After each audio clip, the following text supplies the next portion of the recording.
ലോക പരിസ്ഥിതി ദിനത്തിൽ വിതരണം ചെയ്യാനുള്ള ഫലവൃക്ഷ തൈകൾ ചട്ടിക്കുളം സോഷ്യൽ ഫോറസ്ട്രി സെന്റർ നഴ്സറിയിൽ തയ്യാറായി. ലോക പരിസ്ഥിതി ദിനത്തിൽ ചാലക്കുടി മേഖലയിൽ വിതരണം ചെയ്യാനുള്ള ഫലവൃക്ഷ തൈകൾ ചട്ടിക്കുളത്ത് തയ്യാറായി. ചട്ടിക്കുളം സോഷ്യൽ ഫോറസ്ട്രി സെൻട്രൽ നഴ്സറിയിലാണ് ഫലവൃക്ഷ തൈകൾ വിതരണത്തിന് ഒരുങ്ങിയിരിക്കുന്നത്. മാതളം, പ്ലാവ്, നീർമരുത്, പേര, നെല്ലി, ഉങ്ങ്, നാരകം, സീതപ്പഴം എന്നിങ്ങനെയുള്ള ഫലവൃക്ഷ തൈകളാണ് ഇവിടെ ഒരുക്കിയിരിക്കുന്നത്. ഗുണനിലവാരമുള്ള വിത്തുകൾ ശേഖരിച്ച് മുളപ്പിച്ചാണ് തൈകൾ തയ്യാറാക്കിയിരിക്കുന്നത്. മണ്ണ് അരിച്ചെടുത്ത് അതിൽ ചാണകപ്പൊടി, ഉമി, വെർമി കമ്പോസ്റ്റ് എന്നിവയുടെ മിശ്രിതം ചേർത്ത് ചകിരിക്കപ്പിൽ നിറച്ചാണ് ചെടികൾ നട്ടിരിക്കുന്നത്.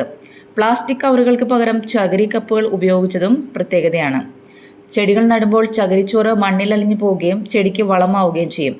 25,000 തൈകളാണ് നഴ്സറിയിൽ തയ്യാറായിരിക്കുന്നത്. ജൂൺ മാസത്തോടെ ഇവിടെ നിന്നും വിവിധ സ്ഥലങ്ങളിലേക്ക് ഇവ കയറ്റിവിടും. 3.5 മാസം മുമ്പാണ് വിത്ത് വിതച്ചത്. 4 മാസം പ്രായമുള്ള തൈകളാണ് ഇവിടെ നിന്നും വിതരണം ചെയ്യുക. ഇതോടൊപ്പം തന്നെ 2.5 ലക്ഷം തേക്ക് തൈകളും ഇവിടെ വിതരണത്തിന് തയ്യാറാക്കിയിട്ടുണ്ട്. ഞാവൽ, മുള എന്നിവയുടെ തൈകൾ ഇവിടെ ലഭ്യമാണ്. News bureau, Chalakudy.